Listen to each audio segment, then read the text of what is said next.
In today's show, I'm going to share with you a ton of things that I haven't told anybody ever before. Not my clients, my colleagues, my employers, not my family, or even my wife.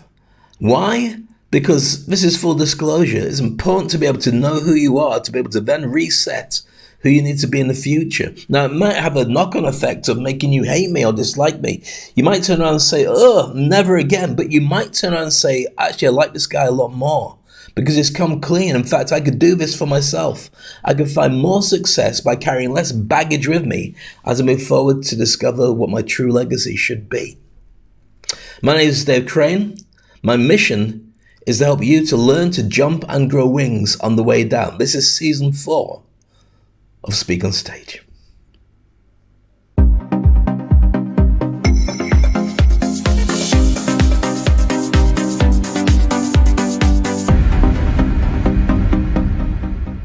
So by the time broadcasting this, it's just gone Christmas and New Year. It's 2024. You might be watching in 2025 or beyond. That's okay as well. But I've just had a wonderful break of doing not quite zero, but certainly enjoying time with my family and not worrying about anything else. Why is that important? Because otherwise you never get you time. And if you don't look after you, how can you look after others if you're always carrying weight and always carrying challenges around you? How can you ever be, able to enjoy life for what it really is? Because it's far too short as we speak anyway.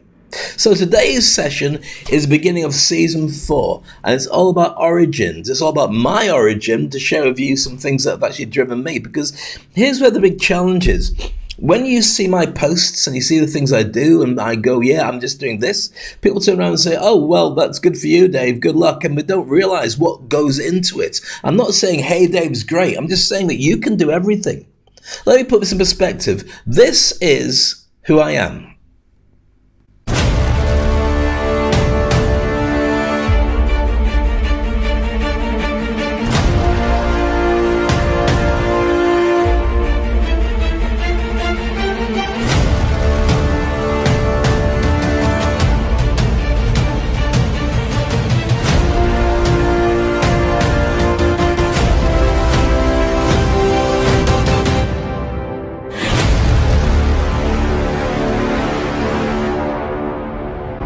So when I share that and I go on stage, people go, wow, that's amazing. I've got some amazing events lined up. As of when I'm broadcasting this, I'm going to be speaking and hosting at Davos at the World Economic Forum. And I'm so excited about that. And the knock-on effect is going to have for lots of places, especially for Africa. I'm also going to be hosting at Leap in Saudi. I've got a big event lined up in Malta and many other events across the Middle East and Europe too. US as well as on the cards. Now you may say, oh yeah, Dave, but that's easy. That's what you do. No, that's not easy. And it's not what I do. It's part of who I am. Why is this important? Because you also have an origin story for being who you are. And the world is kind of shoving us in a different direction right now where you've got to be like somebody else. And the problem is, if you act like somebody else, you're only ever going to be a weakened carbon copy of the original. So let's work out who your original is. And that comes down to a skill that most people embrace talking about, but they don't really know what it means. Business storytelling. I'm going to tell you my story because the great speakers know that when they tell people the real truth about who they are, people go, oh, okay, well, if you're happy with that, I'm happy with that as well. Life isn't always great and amazing and so on. It's got lots of challenges, and I want to share that with you. I'm going to be sharing things that I've never told anybody until right now. So make sure that you stay with me, pay attention to everything and make notes on what you can do to become more transparent with the people around you too. As always, I love to have your thoughts and your feelings. I love you to share where you are, and I'd love you to share this broadcast with people if you think it's of use to them. Similarly, as always, there's an opportunity to join our groups. You can join our many programs that we have all around. We've got a Turbocharge Your Brand 5-day challenge, which is going to be available for you to join. It's completely free. We've got over 400 members in there right now. And I'll just give you all the details for doing that. The QR code and so on will be in the comments section of this. I have been participating in Dave Crane's Industry Icon program. Dave Crane is one of the best coaches in the industry. one of the most knowledgeable speakers I know. I was so impressed. He shared the stage with celebrities, athletes, politicians, and royalty. You've been an inspiration to me since the first time I saw you on LinkedIn, man. New prospects should know that you are a world-class broadcaster. He's a true professional. He operates from his heart, and he always speaks his truth. Where do I begin? I looked around the room and all I could see was eyes on you, ears on you. You could have heard a pencil drop. Dave is someone who is a limitless thinker with a big heart. And his industry icon program helps coach great leaders into becoming great speakers. It's helped me improve my image online. Everyone I know that's worked with you says the same thing. It's helped me improve my presentation and speaking abilities. Clarity, clarity, and clarity. But more importantly, it's helped me to have a crystal clear message in what benefit I can add to my audience. You know, I'm in TV, and so people assume that, you know, speaking in front of crowds is easy. But I'm on a set, and it's very different to go from a closed set to speaking to a live audience. Now, because of Dave, I totally get it. I totally get why it's important, and I totally get that I can do it too.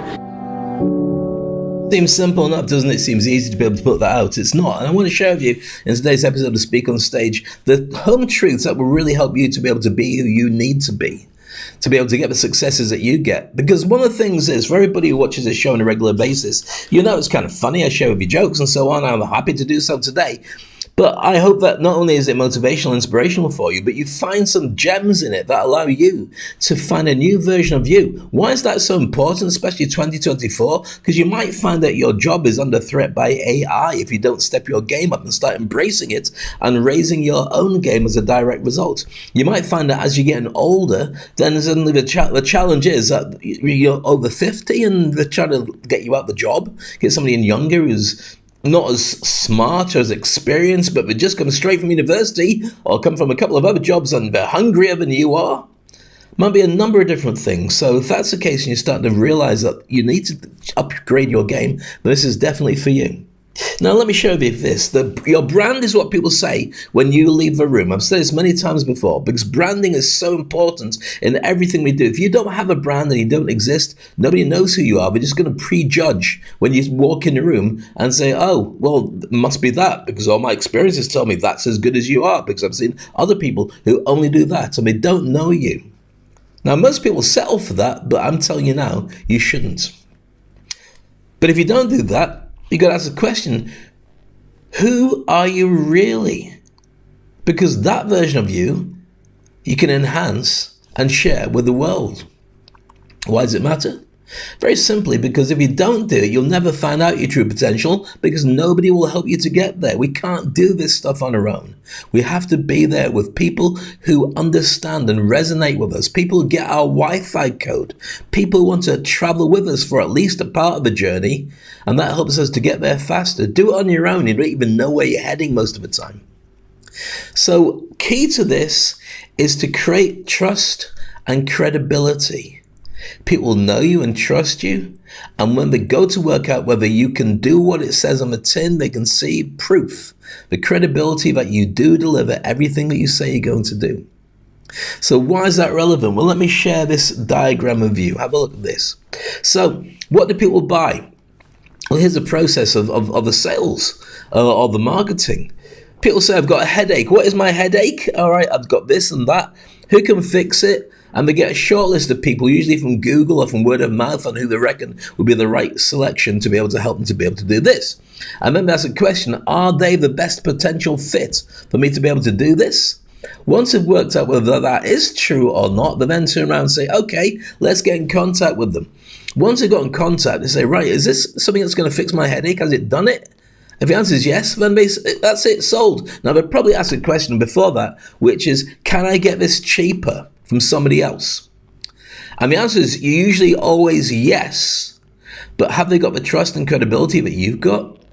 If they go with somebody that's cheaper, are they going to deliver what they promised to deliver? They know you will, because the evidence is there. Is it worth paying that extra? Well, 99% of the time it is. It's not a money issue. It's actually a smokescreen to get people to actually drop their prices and so on. You don't need to do that. if your brand is strong enough and you deliver what people have, and it might be with laser focus. Think about this, for instance. We're all pushing to move forward. We're all trying to get stuff to happen. So if I take, let me see if I can find a bit of paper. Stay there a moment. Have a look for my office for a bit of paper. Keep talking amongst yourselves. You see, I've tidied my office now, which makes it very difficult to be able to find. Right, here we go. So, back again. Should have prepared that in advance, Dave. Yeah, I know. Thank you very much for explaining it to me. So, I've got a bit of paper here. I don't know what's written on it, and it probably doesn't matter because you won't get a chance to have a look at it again. So, if you have a spoon and you try to make a breakthrough, you push through and it bends around it. If you're laser focused, like the pointy end of his pen, straight through. See that? You need to have a brand that's laser focused on the results that you are promising to your clients. Such a tidy office, Dave. Yeah, clearly. Didn't go out the window, don't worry, I'll put it in a bin later. So therefore, when we go back to what we're talking about, it's important for you to really know your brand and to focus on who you are and what you do. Now, Dave Crane, that's me, that's my brand, that's who I talk about. I was watching Friends with my daughter yesterday. And we're watching Friends. If you've never seen the TV show Friends, it's hilarious. 10 seasons of the funniest sitcom probably that's ever been, one of the most popular of all time. And it's written by a guy called David Crane. Not me, he's got more money than me. But it comes up all the time. Now, why should that be important? Because people read that. Like my daughter saw the credits come and goes, David Crane, is that you? I'm like, you know it's not me. That's why it's important that I establish that Dave Crane is my brand, not David Crane. So there's a difference. And if you've never seen Friends before, just Google it and you'll see written by Marta Kaufman and David Crane. There you go. So when you do establish who you are, then you've got proof to be able to show people that you've been doing it for a long time. There's me 30 years ago working with Prince Charles, now King Charles at the Prince's Trust, helping people who are long-term unemployed, ex-offenders or ex-druggies or whatever challenges to be able to get their head back in the game and be able to go off and get a job or at least feel more comfortable in their life. I've been doing this for a very long time. Now, I want to give you full disclosure now. This is something I've never told anybody before. I've hinted at it before, but everybody's got a core wound, and you may not embrace it, you may try and hide it, and there's something about you that you don't want anyone else to know. But that drives you every single day, either getting away from it or finding a way of fixing it or just pretending it's not there. But you find sometimes that when you go through your darkest times, something goes wrong, a little voice inside you tells you that that's the reason why you feel so bad, because of this one experience. So I've been fighting a core wound my entire life. Can you guess what it is? Answers on a postcard. Now we're going to go deep into this, and I'm probably going to find it quite upsetting, but I want to share it with you because I think that for everybody who just turns off and says, right, I've seen enough, I'm not interested, that's fine, and I have no problem with that. But for some of you, you'll go, wow, Dave just shared that. Nobody's ever done this before. So I want to share it with you. My core wound is this. I grew up as a black English kid in 1970s Scotland. And for anybody who's Scottish, then you'll agree with me when you say there is a slight challenge between being English and being Scottish. Anybody who's English to Scotland goes, no, there's nothing there. If you're Scottish, it's different. But in the 70s, it was a challenge. Now, I've got lots of Scottish friends. I'm not having a go at anybody. And I've got many, many, many friends from the 1970s who went to school with us, still my friends now, and I cherish them. I mean, we comment on each other's Facebook and stuff like that. But what my deep wound was, I was constantly trying to fit in and prove my worthiness. So I could just be invisible like everybody else, but I stood up like a sore thumb. My accent was wrong, my colour was wrong. Now, don't get me wrong, I'm not saying my colour's wrong. I'm very proud of who I am right now. And there's a very different me that's standing and sitting in front of you and broadcasting. Whether you're watching the screen now or you're listening to it, I'm not the same guy that grew up. But those things are still the people, the thoughts, the areas, the voices that drove me to be the person I am right now. So instead of actually feeling worthy, I felt isolated or an outcast for most of my life. Now, why is this a revelation? And what means you probably worked it out straight away. The pandemic made me ask a lot of questions that I'd never asked before. And I talk about pandemic quite a lot, and people go, oh, it's all over. No, it's not all over. That has gone. Yeah, thank goodness it's gone. But for many of us, it was a challenge that made us learn a lot of things about ourselves, and our work, and our families, and our friends, and our disposition, and our levels of anxiety and challenges that go on with us. And those are things that we shouldn't just let go. Those are things you should be able to embrace and deal with. Otherwise, you'll carry around like a dead weight throughout your entire life. One of the things that I talk about is the importance of forgiveness. Now, why should that be relevant to a conversation about your origins, Dave? Well, because what happens is, when somebody does something really horrible to you, and I know people, I'm very close to many people who are carrying childhood trauma, or something that's happened throughout their life, or a relationship, or a divorce, or whatever, and everything they do shapes it, and you hear it in the words and in their reactions to stuff. You have to be able to forgive people. Don't have to forget, they don't deserve that. But forgive, because if you don't forgive, what happens is every time you think of that situation, or you're reminded about that person, or that experience that you'd had, it makes you feel horrible. And in your core, in your system, it's like drinking poison. And if it's directed at persons, like drinking, look, I'm killing myself with poison because of what you did to me. Now, the person might no longer be with us anymore, or the person might not care. And they go, well, why would you go on about it? I don't care. I don't think about it. Why should you? You can't get it back. You can't change your relationship with them by trying to get them back. If you forgive, it changes the way you resonate with them and people around you who may have fallen out with you during that time. All that forgiving does is not to let them off the hook. It's to stop you feeling poison inside. Does that make sense? So therefore, you can forgive but not forget. They don't deserve that, but you don't deserve to carry it around. Does that make sense about that? I hope that makes sense. So therefore, my deepest wound was that. I carried it around trying to fit in, and I was wondering why I feel isolated and an outcast. And it took a long time to be able to get over it until a couple of years ago. So this is me, baby Dave. And I became my specialist subject was giggling and gurgling and engaging people. It was just natural. I grew up in Leeds and in Stockton in the northeast of England before I moved to Scotland. And my mum would sit on a bus with me, and she said, you'd start giggling and everybody would giggle along with you. They thought you were really cute. Clearly, that doesn't last anymore. But that meant that I actually understood the interest in making people buy in, even before I had a reason to know what that could be used for.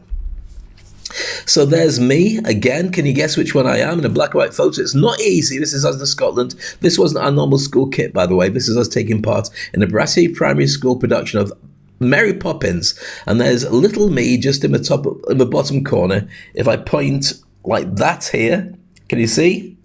There you go. This is in reverse from the way my system's set up, but that's me there.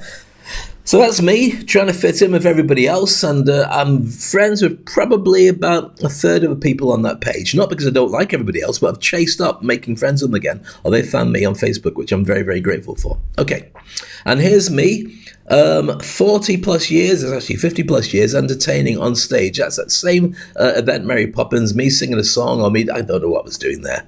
It's a long time ago. I wasn't Mary Poppins, that I can tell you. I think it was a chimney sweep or whatever, or it was a Lost Boy during Peter Pan, but one of those shows. And there's me taking part in Joseph and the Amazing Technicolor Dreamcoat. So why are these important? Because I was taking part in events all the time. I was an entertainer by trade. What I didn't realize at the time was lots of other things were going on. I only really shone when I had a microphone in my hand. The rest of the time, I was the same as everybody else, but not fitting in with everybody else. Does that resonate with you? Now, you might find that this is going straight to your core as well, in which case, thank you for staying with me. I promise you this will be enlightening, and staying with me for this journey will make a whole difference. I love your thoughts and your comments, and anything you say, I will come back to you. Even if this is a replay you're watching, I'll make sure that I do reply back to you, or you can DM me directly with that as well. So I had an inner struggle that was going on, and here's the problem. It's preventing my life happiness, because I was always thinking it's going to get taken away from me. I was always thinking that every single day, when things go well, yeah, but they're going to go back. Now, I'm not saying I was a negative person, but from experience, I learned not to raise my hopes up too much on stuff. It actually went beyond that, and I'll explain that in a few moments' time, the damage that was done because of my way of thinking about being able to try and put myself up to a certain position in my life. So here we go. Nobody saw the truth about me. Nobody could see what was really going on. My parents could, I guess, and my closest friends probably could, but when you're a little kid, nobody really thinks about it. See, one of my best hidden memories was I was in Stockton in the northeast of England, and I was probably about 3 years old, playing with all my friends in the street, and we went round to my neighbour's house to go and play. And the mum let us everybody in to go and play, but closed the gates on me. Wouldn't let me in. Colour. I didn't realise that it affected me until I did some hypnosis and went back to that timer. I was wondering what it is that's holding me back, and that was the core thing. Never believing I could get to the top table because people were always going to say no to me when they realised who I was, and I wasn't invited to join everybody else. So that's something that came with me, that was always stuck inside my head. Despite all the successes I've shown you, I've been carrying it everywhere, always feeling undervalued and bypassed, and I have to go me. And sometimes it doesn't make any difference. And people didn't see it. People don't know that. People might not even know it now. It's not true now, but it's still levels of it that sticks around with everybody. I know when we talk about imposter syndrome, and I talk about imposter syndrome quite a lot, part of that everybody's got. 90% of people have some level of imposter syndrome, but most people aren't able to analyze exactly what causes it, because then when you do, you can do something about fixing it. So there's me. Can you see me in my school photo with some of my dearest friends for my entire life, who I've known for almost 50 years? Mad, isn't it? Yeah, there's me, just third row from the top and second from the left as you look at the photo. That's me, the brown kid. Okay? So with that, the obvious results, that affects millions of people just like me. I'm not talking about just with colour. It could be with anybody who's diverse of any kind. It could be female, it could be tall, short, round, not round completely, but a little bit overweight or a little bit thin, or you may have physical or mental issues that become an issue for you and for everybody else around you. These are things that happen all the time. I want to show to you with this show that there are options for you, and you never have to let that be the reason you don't get to the top of your food chain. So what did people see? Well, here's the thing. I was expected to prove myself in careers where I was always going to have a huge disadvantage being successful. So when I was 13 years old, and I was brought into not 13 years, I was probably about 15 years old, I think it was, brought into the career officers. No, it might have been 13. They had a career officer in those days in the ancient Britain, and he'd sit in their office and they'd say, right, what do you want to be when you grow up? And I wasn't really sure, to be honest with you. I wanted to work on radio and TV and be famous because I didn't realize it. I do realize it now. That was my way of saying, hi, I'm really good at certain stuff. Can you work with me? And if you're going to stare at me anyway, you might stare at me on the TV and recognize me rather than just go, look what he's trying to do now. My parents always said to me, and my mum tells me a number of times, that they drummed into me, don't do anything that would get you into trouble because they'll always recognize there's a black kid there and you'll get the blame for it. And a number of times during my childhood, that happened. I got picked up by an organization or sometimes by the police in a group of my friends. I remember one particular time, and this is completely mad. It was a Saturday night out. My Saturdays were always full of girls and drinking and partying because that's what you do when you're in your early 20s, late teens. And I was walking home in Redcar, my hometown, and we had this long coast road which you'd walk along maybe 2-3 o'clock in the morning eating a kebab with my friends. And as we're walking along, it's pretty much a desolate beach area with some houses behind us and the beach in front. And we had a cafeteria that had its alarm going off. Now, we heard the alarm when we left the nightclub, got the kebabs, and we walked past it, the alarms are going off. Walked past it, the alarm's still going. But then the police arrived. What did the police do? They threw me and my friends into the back of the van and took us down to the station for questioning. Now, I'm not knocking police. Police have the hardest job in the world, and I think you're amazing. In most cases, you're doing an incredibly hard job, going out every morning and not knowing whether you're going to see your family again, knowing that you're the bottom line between the society dropping to bits and it being held together. I realize that some people go wrong, but for most policemen, they're really good people. So I ended up going back to the police station and being questioned. Why was I there? What had I done? Had I broken in? Had I done stuff? And of course I hadn't. Now, don't get me wrong, I was drunk, because that's what, if you come out of a nightclub and you're not eating a kebab, something's wrong. And I was in my teens and stuff, late teens. But I said it was nothing going on, and eventually they let us go and went home. I think it was reported after we'd been there for an hour and a bit that the alarm had been going off for a long time before we arrived. It's quite clear we'd hot kebabs walking from there. Something had happened. But my dad got onto them, and he said, look, can we have it in full disclosure? Can we have a full headed paper letter saying why Dave is not involved in this? And I thought it was a bit much, but the reason for doing it was very simply because he wanted to be able to turn around in the future and say it's not the first time that Dave's been picked up. And it wasn't the first time. I remember once running home from my girlfriend's house. And I wasn't running home because I'd done something. My girlfriend, I was about 15, 16. In fact, I was 16, I'd just finished school. And I used to run home because I was into fitness. So it was a fair old walk, and it was cold, so why not just jog? Trainers, jeans, done. And as I was running, I got stopped by the police, put in the back of the car, and questioned. Why? Because neighbours had seen a black kid running past people's houses, and they thought it was suspicious, so called the police. So I sat in the back of that van, of a car, explained there was nothing going on. I'd been at my girlfriend's house, you can go and call her if you want. I just left, and they let me go. Again, my dad got onto the police. Can you put it in writing, please? That Dave has done nothing. He was just walking or running, and there's no reason for suspicion. And we did it. Record police, thank you very much. So when I go back to talking about this stuff, and I talk about, career advantages and places, I was actually very aware that sometimes I do get picked up by people as not being the right sort, or I had to work even harder than everybody to get there. I went away and studied law.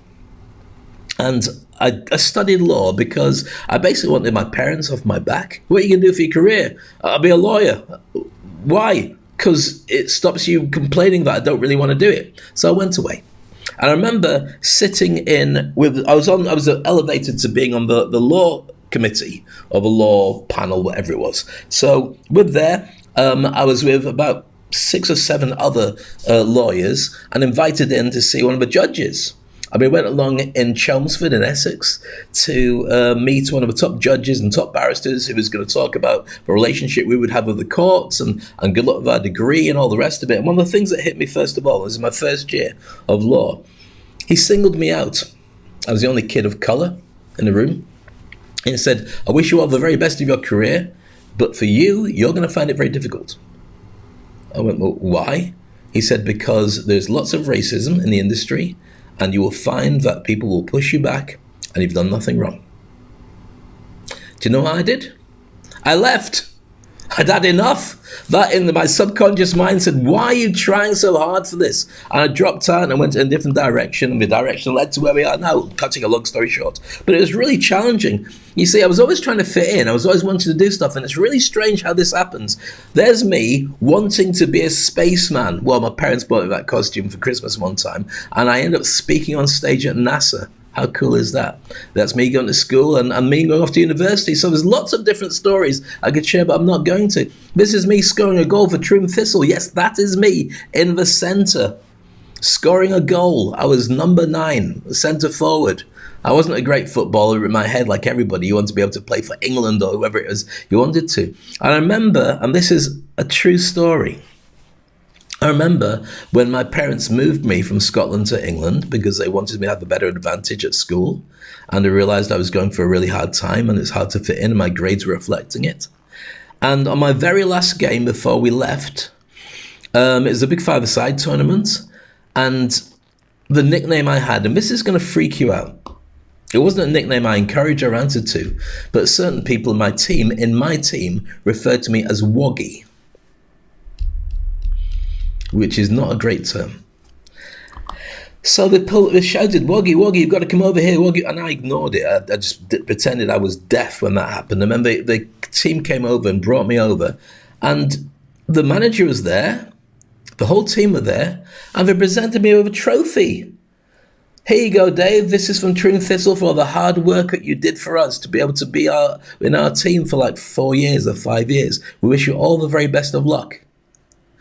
And it was a beautiful moment, but it was kind of bittersweet Because as much as it was nice to see that they admired me and bought me a trophy and wished me luck as I went, all I wanted was just to be treated the same as everybody else. Make sense? Okay. So for me, leaving my uncomfortable comfort zone was a major part of what I had to learn.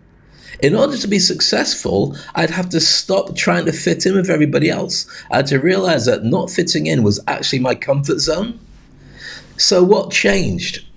I decided to embrace the talents that I had and entertain and stop wasting time at things that I sucked at doing. I was a lousy lawyer, but a great journalist. That only came later on when I wanted to work in radio.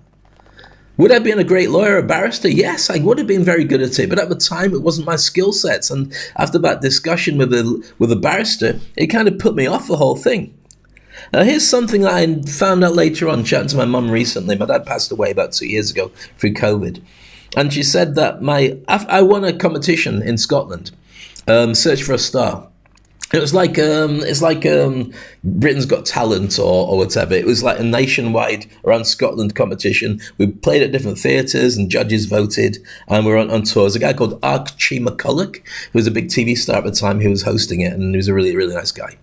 And so I came second, actually, in that. But it was all adults and kids and everybody in together. I came second, and it was a great experience to sing on all these different stages, and it was a great experience to get appreciated, and there's cash involved, which I shared with my family, not by choice, because your mum told you to, as you do.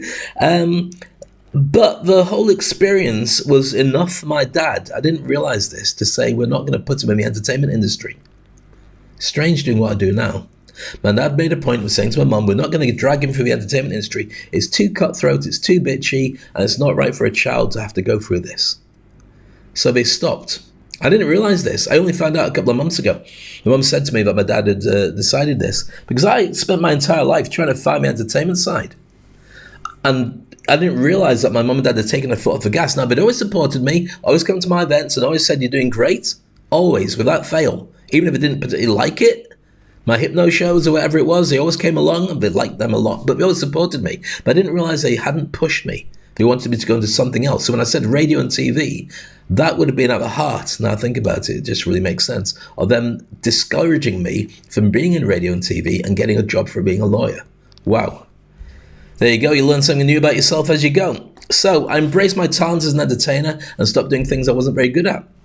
I enjoyed having fun with everybody. That's me. As you can work, I had a flat top hairstyle at the time. With my dearest friends in the rugby team. We had a blast as a rugby team doing our own stuff. We were quite a good team at the time, actually. If you recognize yourself in that picture, I apologize for broadcasting and sharing this with the entire world. You know who you are, and I salute you. And whatever happened in the rugby team stays in the rugby team. But anyway, the accidental incident that had me walk away from everything is just about to be shared with you now. What was it? Well, I discovered my true voice when I dropped out of university. I was selling insurance and I was working in a clothes shop to make money. I'd started working in hospital radio, which is free. And one of the things that you might not know, and it doesn't matter whether you do or not, well, I realized to get into radio, I'd have to go and do hospital radio. Hospital radio, the one I wanted to go to, was about an hour and a half's walk along a highway, which was pitch dark at night and in the morning.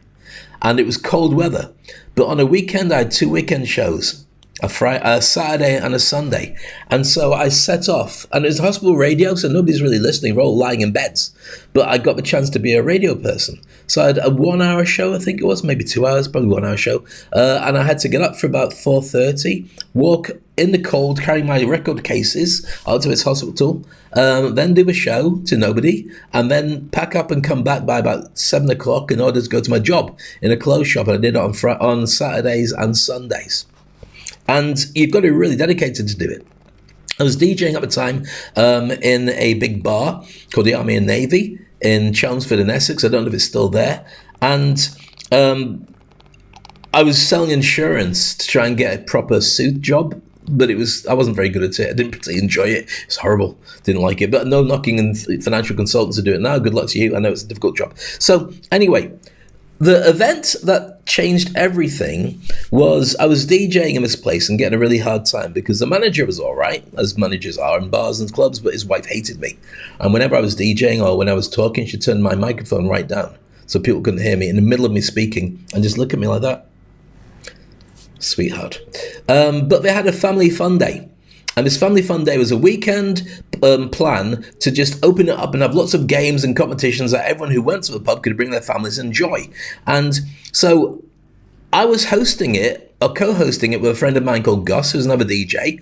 And he was older than me. He was a bit of a bully, to be honest with you. To be honest with you, he was a couple of years older. He'd got a lot more experience. He'd been on holiday resorts, so he'd learned to be a very good MC and compere.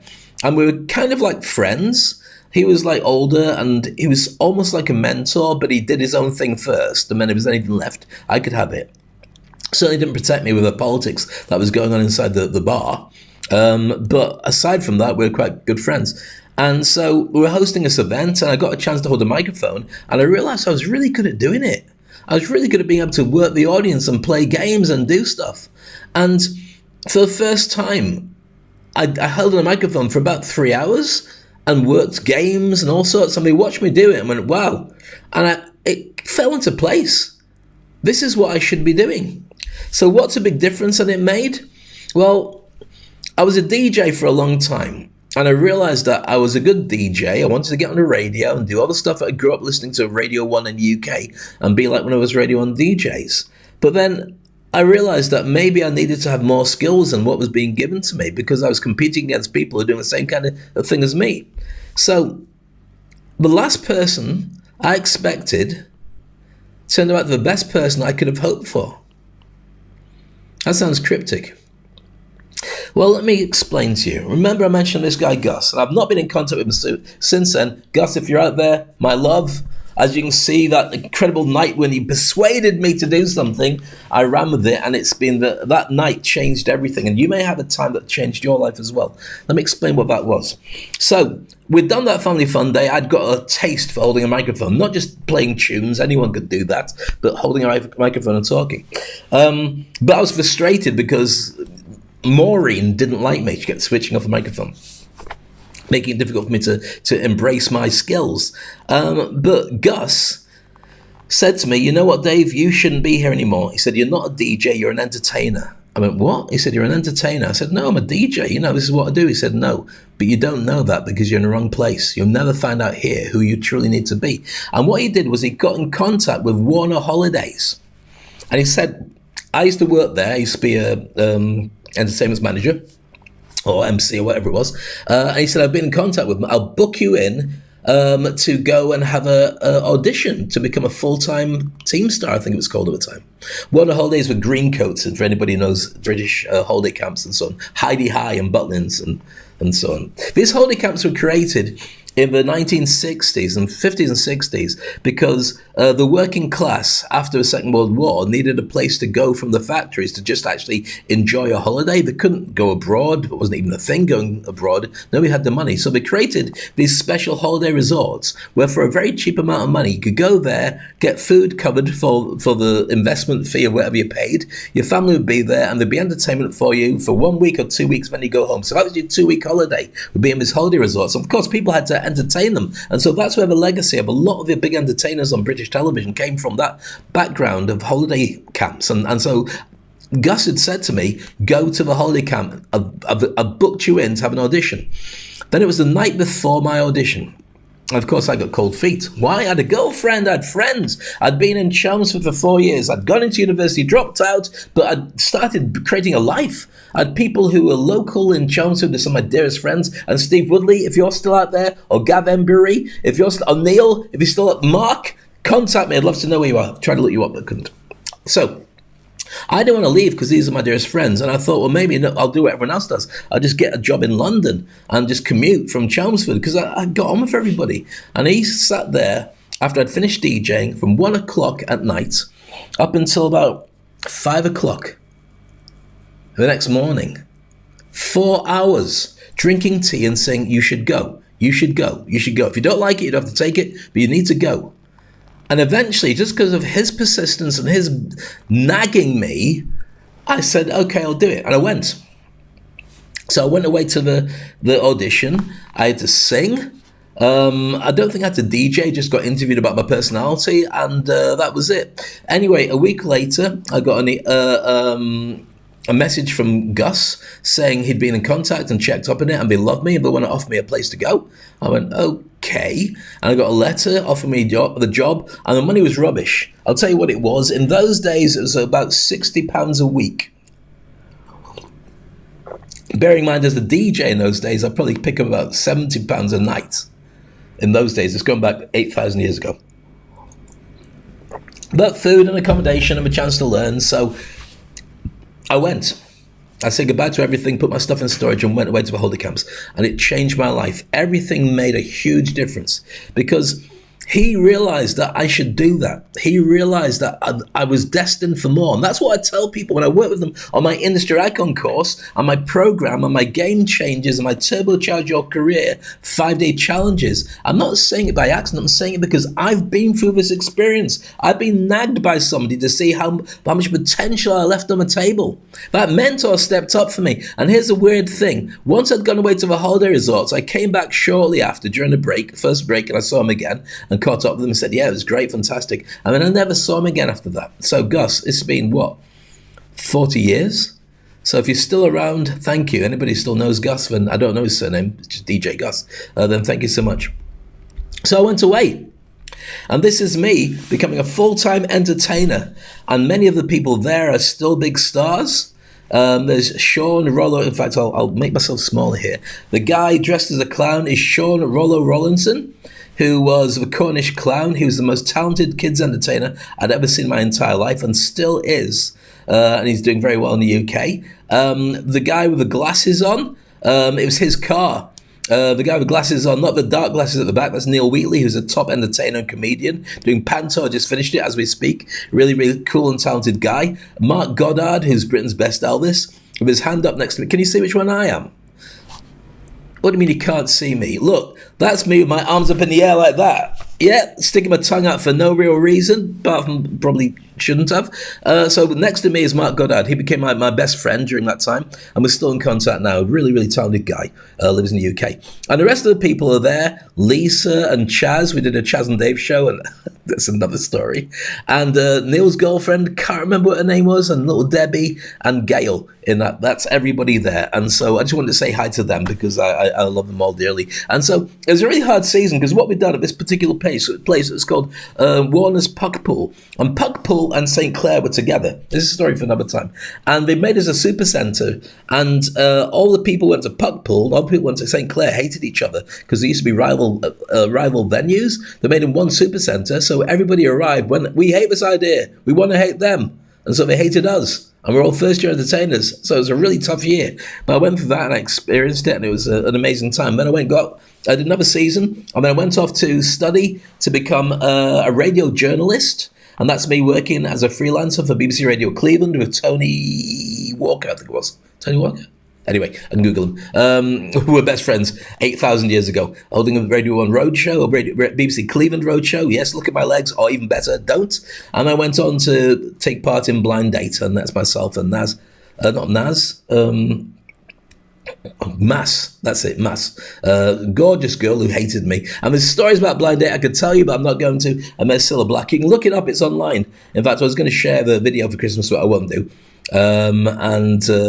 Yeah. There's a lot of stories in there I really can't share with you, but I can tell you that the people that we met were amazing, and so on. Okay, so here's the thing. When I went to be BBC, I said, right, look, I'm really good at doing this. Look at this. I just won Blind Date. That's how talented I am. The Christmas show, 14 million people watched it. And they watched the replay as well, which means over 20 million people watched it. The big boss turned around and said, that's great. We're going to sack you. I went, why? And he said, because clearly your talents don't lie in here.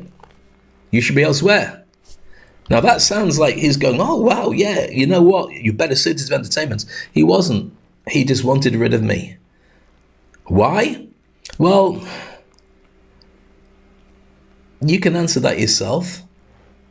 Is it because I wasn't a good journalist? No, I'd been a freelance journalist there for 3 years, and I'd won commendations from head of broadcasting for my piece on hidden homelessness. I hate to say it was a colour thing, but it was a color thing.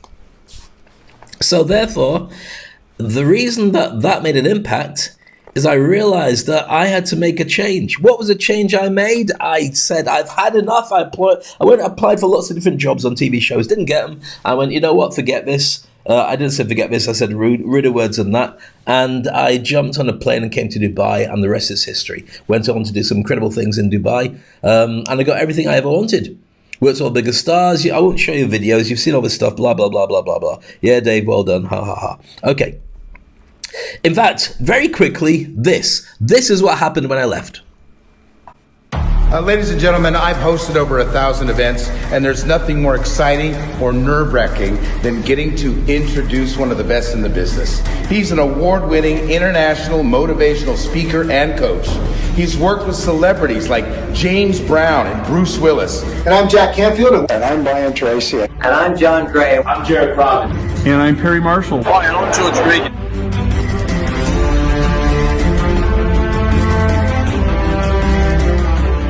To audiences of over 1 billion people. He's sharing how to become unstoppable in business. It's my honor to introduce to you Dave Crane.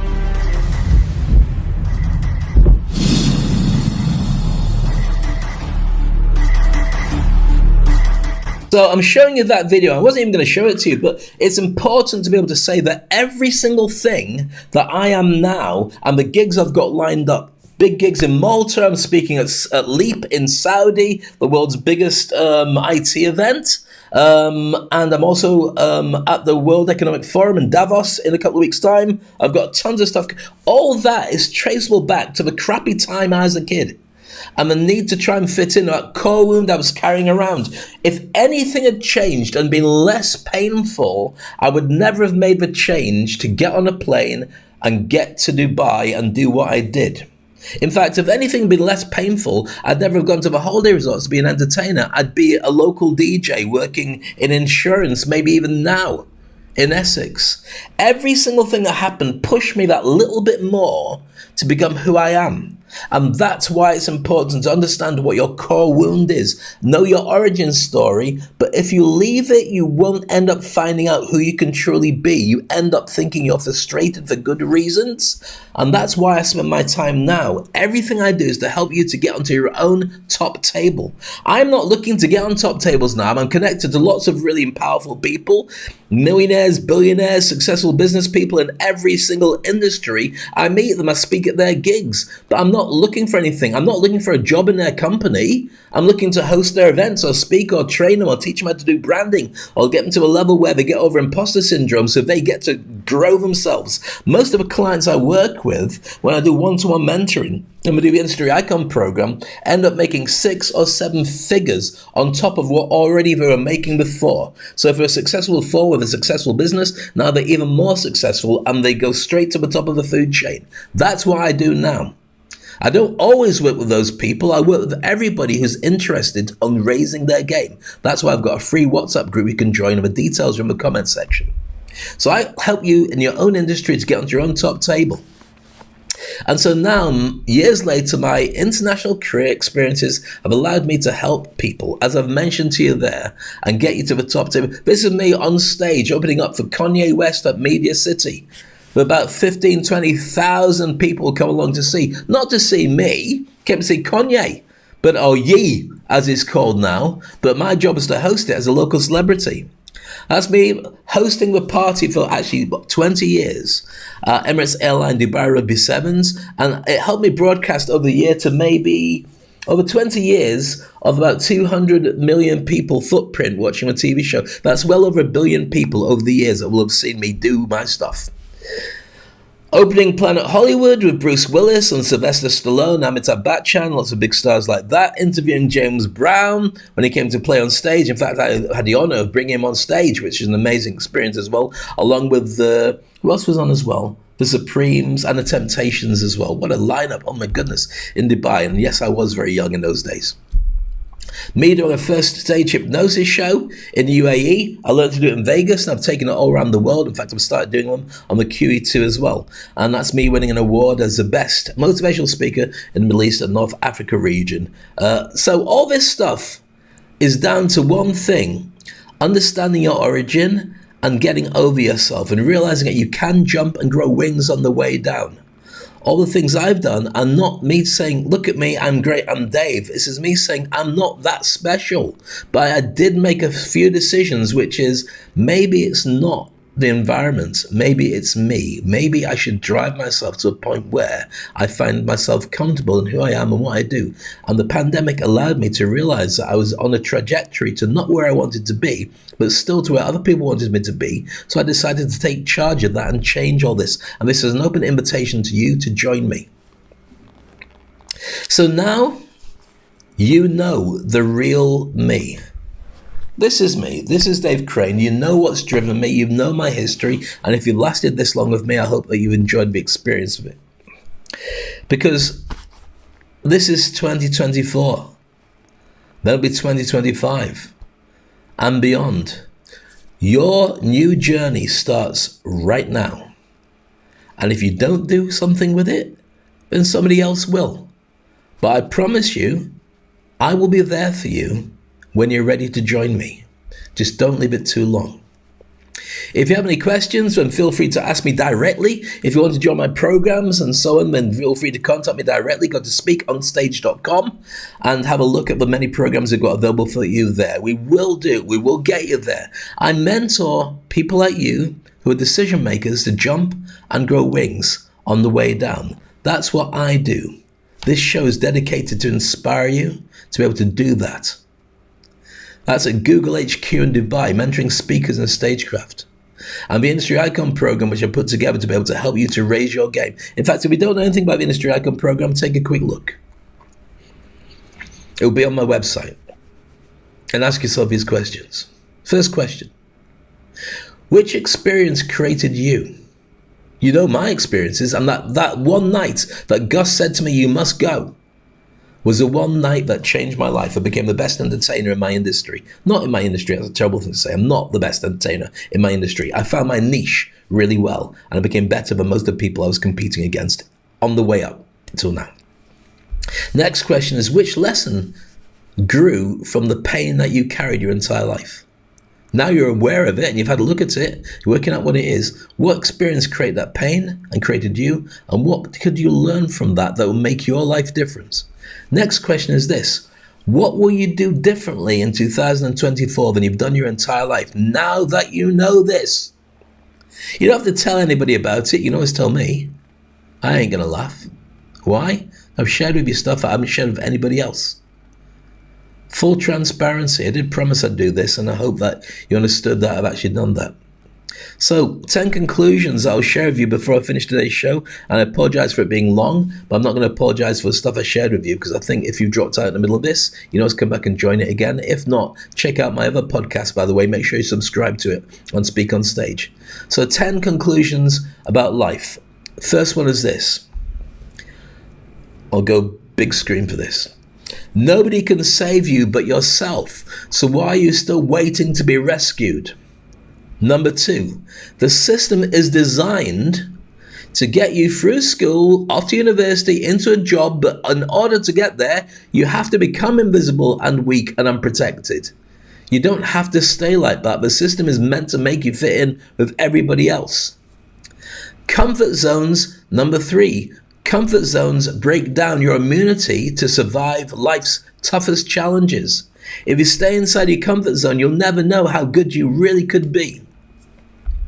Number 4, you might be able to do it alone, like I have, but it's less fun and it takes a much longer time. Don't be like that. That's why I create these global communities for you to come and join us. Whether you're part of our membership group, the Game Changers, you work with me directly as an industry icon on our Thought Leader Accelerator, or maybe you want to join our Turbocharge Your Career 5-day challenge for free and just start at your own pace. You don't have to be alone for any of this. Number 5, every one of us won our first race. Let me put this in perspective. Do you know how babies get born? Do you know about the birds and the bees and all that other stuff? Well, it all started off with 1 million sperm inside daddy, which headed, it's so graphic. If you're having your dinner, then I'm not going to try and put you off. But let's put this in perspective. Every one of us now has already won our first race, beating 1 million other sperms to fertilize the egg. That's why you're here. Why then, with that evidence, would you stop competing for success? You take your foot off the gas because it's more difficult? You've already won. It's already proof. You're here. Now it's time to do something even bigger and better. Number 6, you'll probably live to the age of 100. Your kids may live to 120, and newborns today, there's a very good chance science is going to keep them till about 150 years old. So if you're in retirement age or heading towards retirement, you're wrong. If you're 50, 60, 70, 80 now, you're going to go on to about 100. Are you ready now to embrace and become a rock star in what you do? Because if you retire, you're still going to be around. The money will run out, so you might as well embrace how good you are and do something really special with it. Number 7, if you could write a story with you in it, why would you settle for average so often for the main character? Yeah, it was okay. Just watch telly, went to sleep. What did you do? Well, nothing. I kept my head down. The system was set up to make you do that. Number 8, once you die, life after death, in my opinion, and other people's opinions are equally valid, but probably not true in my opinion, but there you go. How your story affects other people is your life after death. The impact you make on other people and what happens to them in their lives is what truly matters. When we're gone, we're gone. But once you die, it's what you did that makes a difference. Number 9, if you're feeling sad, insignificant, or ignored, channel it. It's good stuff. It helps you build your legacy when you use it effectively. And the final thing is, if your friends don't get you, get new friends. Not everybody's going to understand, and as you change and you're resonating with different sorts of people, and old people around you don't get it. I mean old people, I mean older friends want you to be exactly as you've always been. Why would you change that? Why would you alter? Everything's working fine. It might be for them. They want you to stay. But sometimes when you grow and you get new ideas and inspirations, they're not the right people for you. You don't have to dump them, but you do have to get new friends, ones that understand, ones that encourage you, ones that believe in you. And I believe in you. Thank you for your time. I did promise to share with you everything. Full disclosure, that's me. So now when I share with you who I am and what I do, I'm not some superhero or some great speaker, or look at Dave, he's doing all this amazing stuff. That's what created me, and it can create you as easily. I will help you to fast track to where you want to be. Subscribe to my podcast. Follow me on social. Ask me questions and reach out directly. I've got programs and things going on all the time. Read my new book that's coming out, The Thought Leader's Playbook. All these are setting little breadcrumbs and clues to how you can find your own story and turn it into something really special. I'm no different to you. You have everything you need. You are the best that you could possibly be. And I can't wait to see what you're going to do next. Meanwhile, I'll help you to jump and grow wings on the way down as you find your way to fly. My name's Dave Crane. This is season 4, episode 1. I can't wait to start the next one. Make sure you're there with me. Have an amazing day, an amazing 2024. And remember, this is just the beginning. Wishing you all the very best. Take care.